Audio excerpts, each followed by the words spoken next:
हमारे विभिन्न महाकाव्यों में जन्म की अप्राकृतिक प्रक्रियाओं को देखना असामान्य नहीं है। महाभारत में जन्म के सामान्य तरीके के तुलना में कई मुख्य पात्रों का जन्म दैवत्व से हुआ था। आइए विस्तार से जानते हैं कि पांडवों का जन्म कैसे हुआ था। राजा पांडु को उनके 5 पुत्रों के लिए जाना जाता है, लेकिन उनकी कोई खुद की संतान नहीं है। एक बार राजा पांडु अपनी दोनों पत्नियों कुंती तथा माद्री के साथ आखेट के लिए वन में गए। वहां उन्होंने एक मृग के जोड़े को संभोग करते हुए पाया। राजा ने तत्काल अपने बाण से उस मृग को घायल कर दिया। मृग दंपत्ति वास्तव में किंडामा नाम के ऋषि और उनकी पत्नी थी। ऋषि किंडामा ने अपनी पत्नी के साथ हिरण का रूप धारण किया और खुले जंगल में संभोग कर रहे थे।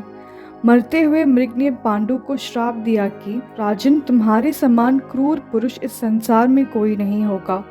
तूने मुझे मैथुन के समय बाण मारा है, अतः जब कभी तू इच्छा से भरी किसी औरत के पास जाने की कोशिश करेगा, उसी समय तेरी मृत्यु हो जाएगी और तुम्हारे साथ उस स्त्री की भी मृत्यु हो जाएगी।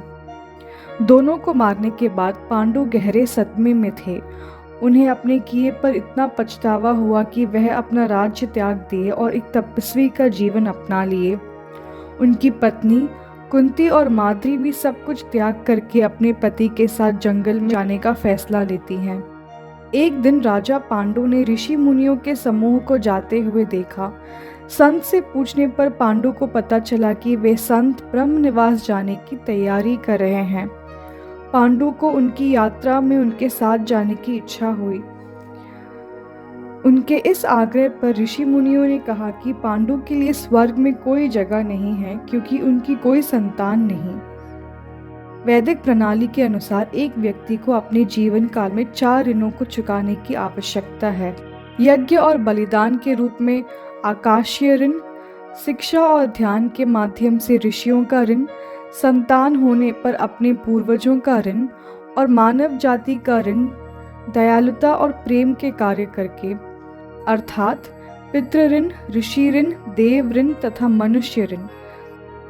अपने पति को चिंतित देखकर कुंती ने पांडु से अपना दुर्वासा ऋषि से प्राप्त हुआ वरदान को बताया। उसने कहा कि उसे ऐसा वरदान प्राप्त हुआ था जिससे वे किसी भी देवता का आह्वान करके मनोवांछित वरदान प्राप्त कर सकती हैं। यह सुनकर पांडु इस मंत्र द्वारा देवताओं को बुलाने के लिए तैयार हो गए। पांडु ने पहला आवाहन धर्मराज को करने के लिए कहा।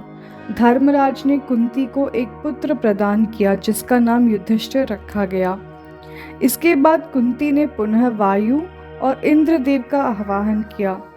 वायुदेव से भीम तथा इंद्र से अर्जुन की उत्पत्ति हुई।